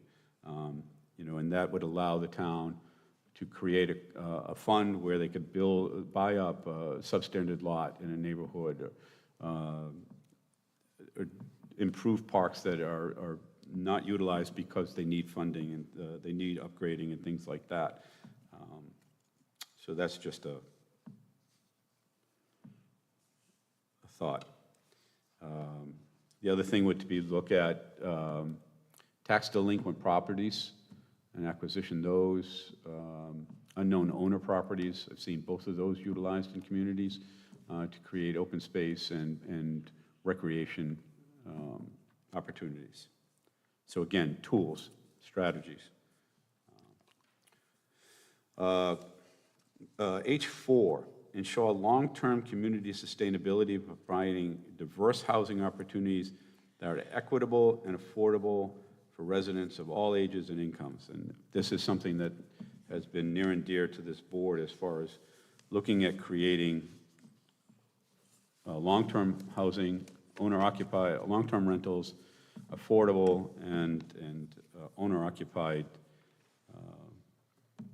housing in a market that really isn't, at this time, conducive to that. And, I'm going to give Jill credit. Jill is the one that said to me, we have two types of affordable. We have capital A, which is the legal, and we have the lowercase h, which is long-term rentals. And so... I can't take credit for that. Okay, well, I'm giving it to you, so take it, Ron. That's what came to mind to me. We were also looking at the inclusion zoning. We're looking at, again, mixed use opportunities, but those are some of the things we're already doing. Doctor, is there anything that comes to mind that you would like to add? That isn't listed here? No, I can't think of anything. Okay. It's a very good listing. Yeah. Jerry? I'm good. Rupert? Good. Tom? I just wondering how much of this has already been implemented as a result of the recent changes that happened in the state? Yeah, I think that's one of the things that Jill's going to go through, is they're going to look at what we've missed as far as what's implemented.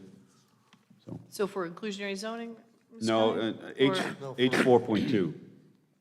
Right. Everything on H 4.2. Understood. So as you know, we eliminated our inclusionary zoning ordinance last year as it was drafted in response to the mathematical conundrum that the new state law put us in. There's been a revised law. We talked about this last month. I'm going to put something together for you guys so you can go through the existing law. It's only 2.5 pages.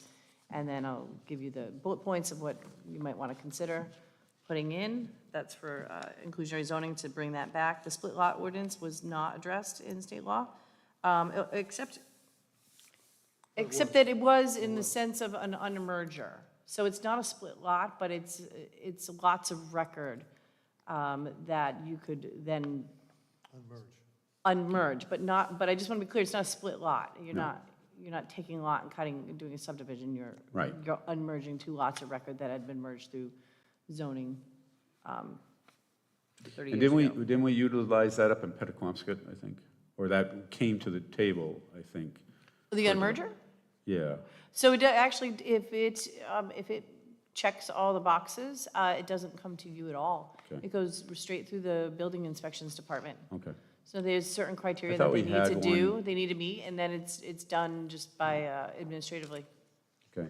Yeah, I thought she abandoned that Oh, she did, okay. and ended up doing an administrative stuff. Yes. Oh, okay. That's the one you're talking about, yes. Yeah. Yep. So it is an effective tool. That is, it is. And what about ADUs? There isn't a new ADU law on the books at the state. Right. Okay. There is. So we have not, you folks reviewed that ordinance, that state mandate, statute, I should say. In the spring, you made a recommendation to the town council. It hasn't been vetted by the town council yet. Okay. So that maybe that's something we take up again with the new council. We could certainly do that. Mhm. Great. Okay. All right. Anybody else have any questions? Comments? Okay. We are going to go on to historic, cultural, and scenic resources. HCS 1, protect the local historic and cultural resources to retain the tower's sense of place and distinctive character. 1.1, use local regulatory mechanism to protect and enhance local historic and cultural resources. It has 2 sections: modify the town zoning ordinance and subdivisions and land development regulations to promote preservation and enhancement of historic cultural resources, and to develop a stone wall protective ordinance. Jill, what have we've used B down at the recreation area. Yes, since the adoption of the plan, we've had Yep. several new historic areas created. Narragansett Avenue, the Clark Road, as you know, some areas that were formerly voluntary are now mandatory. And then we have a stone wall protective ordinance. We've used that a number of times. We don't have a stone wall. We don't have an ordinance. I was about to No. say, we've But we do- We've leveraged that, but we don't have anything formal. Right, and you've leveraged it in subdivisions, so Yes. where someone's coming in wanting to subdivide, one of the asks is that the stone wall remain, Yep. the historic stone wall So remain. one of the things we'd have to look at is that. Mm-hmm. Okay. Anybody want to add suggestions or comments or questions to this one? Very positive, very good, Okay. very good. 1.2, designate and where appropriate, acquire important historic and cultural resources and plan for their protection. Designate new historic districts for local historic district zoning, which are comprised of the listed and eligible natural registry resources, appropriate local resources, which form a cohesive historic area. Anybody want to talk? Yeah, I guess the question is, we finally, after, I don't know how many years I was sitting here on this board talking about historic zoning, and then we got a piece and another piece, and where are we on the pieces here? Do we have, do we have as much as we're going to get, and are there any other sections where we could press the town council for historic zoning? For expanding a historic district, Dr. Yeah. Neal? I'm sure there are other areas. That's something that the Historic District Commission can take a look at, and they are one of the other responsible parties for this. So it would be interesting to see where they thought they might want to, if there was an opportunity for expansion, where they'd want to go. This is all theoretical because we're going to wait until Tuesday and see who comes in. Because if Rupert's there, we got We're in. a pass, we're in. No, but it's not, yeah, I'm just asking Well, inquiry, but in terms of any motion or movement, it's going to depend on the new council, I would think. And that would likely come from the boards up. The council's not going to necessarily make a motion, make a move to create a new historic district. That would really come from Historic District Commission, and then it would come through, because it's a zoning ordinance, it would come up and then back down. What I can commit to is, we are now having these chairpersons meetings. And I will bring this up at our next meeting. Is it worthwhile advancing it? Yeah. It's certainly worthwhile advancing. Absolutely. Even if we just revisit the ones that were turned down before. Yeah, and we've talked about this before on other recommendations that we've made to various things that boards have adopted, part or nothing, and there's no harm in going back and saying, look, we think we've revisited this, we've changed some things, but we think this is vital for you to look at, and then it's their decision. And I think if we try to put our finger up and test the wind direction of a council, we're gonna paralyze ourselves from doing anything. So, HCS 3, enhance and protect towns' unique scenic views and vistas. Maintain the scenic qualities of Narragansett through municipal programs. Scenic overlay districts or scenic resource zones that could identify and protect important landscapes, structures that are creative, distinctive views. Designate scenic roads for protection from insensitive upgrade plans, and develop a process for reviewing town submissions. Do we have any authority to do that? I mean, if somebody wants to put they're not in a historic zone, ugly house. Well, I mean, I think Dr. Neal, if the board wanted to create a scenic overlay district, you can certainly look into that and identify and put that forward. You'd want to identify there. Okay. There are several places that you might want to consider, towers or whatnot. That's not going to be. But there's one in particular that I'm not sure if the board's familiar with, the Lady Bird Johnson site. Are you folks familiar with that site? The what? Is that? Lady Bird Johnson. It is owned by, I believe it's DEM right now, and it's on Boston Neck Road.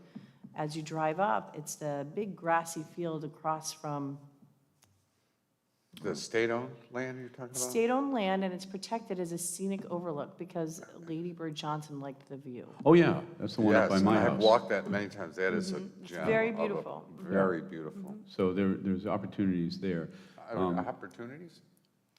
We could look for opportunities. I mean, what would you do to it? I don't, No, I mean, as Jill said, look for opportunities to create overview districts. That area's already there, That one's there, but that's a great example. The other thing, I know that the Coastal Access Committee is doing an inventory, and actually it turned out, I think DEM is trying to get something similar up and going, and have now joined with that group of identifying right-of-ways to water access, saltwater access, and identifying and then creating a mapping system an interactive mapping where you could click on and it would tell you whether it's public or private or neighborhood, is there parking or no parking, is it maintained, is there accessibility, infrastructure there, et cetera, so forth and so on. So that's an example of something that is being done now. So that's ongoing. Yeah, well, obviously, we're at 8:30, but I just love it in the neighborhoods there where they have access, water access next to somebody's house.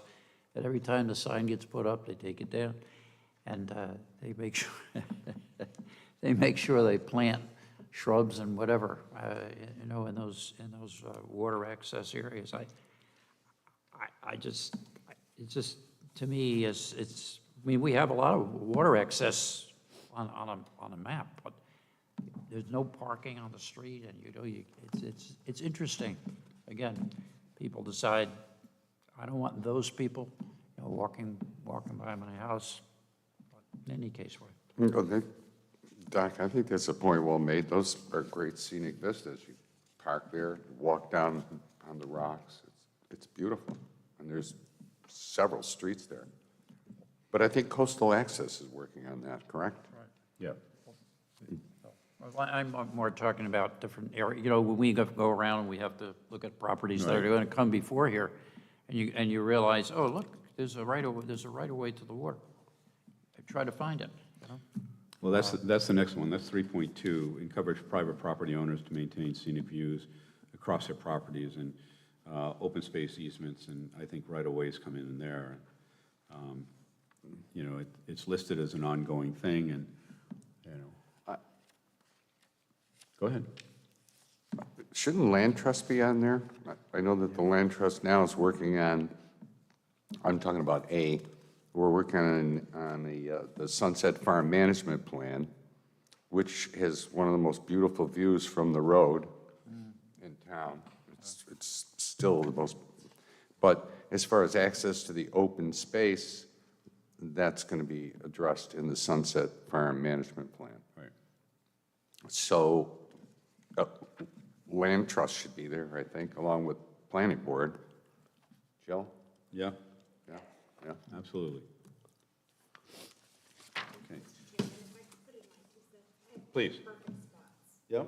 The Hazard Memorial site, where he had the peace memorial, and then the 2 on Gibson Ave, the sides of the roads with the 2 main grass strips, where the horses used to walk down if they got off the train.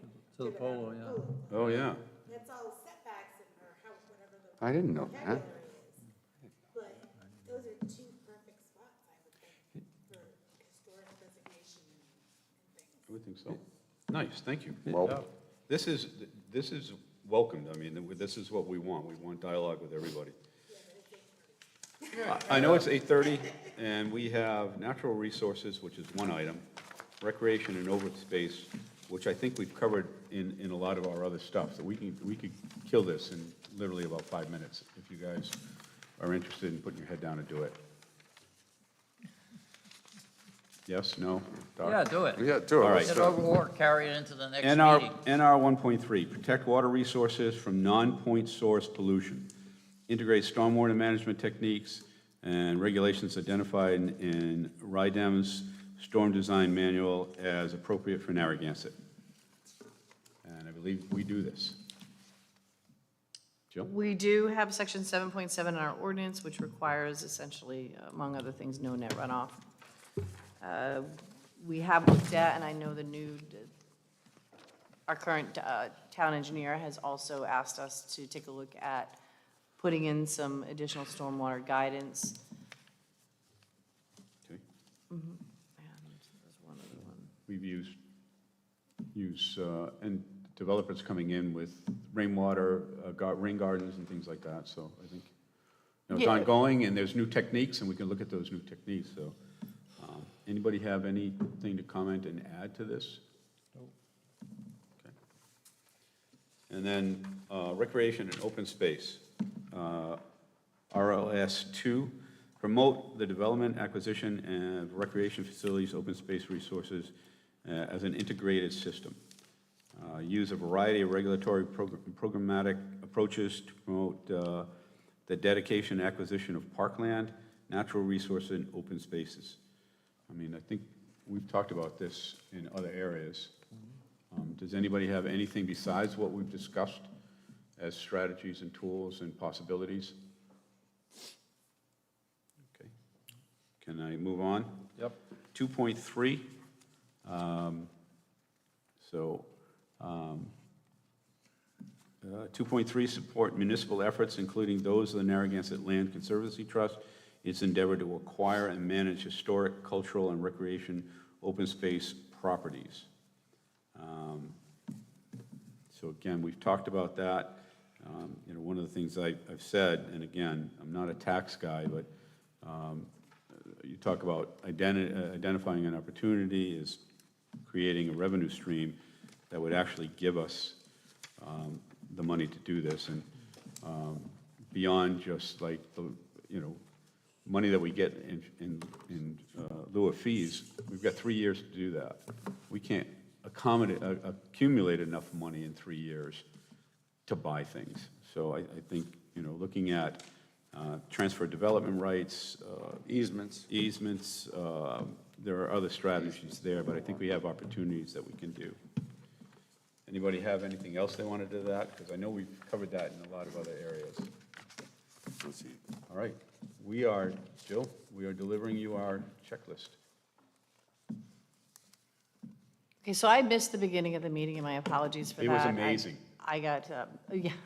So what I heard tonight was the board go through things they'd like to see in the future. Was the intention also to go through what you thought decided- you've accomplished? We decided to look at this and look at what we have accomplished, and then just specific to this, strategies or things that we'd like to see maybe in the future.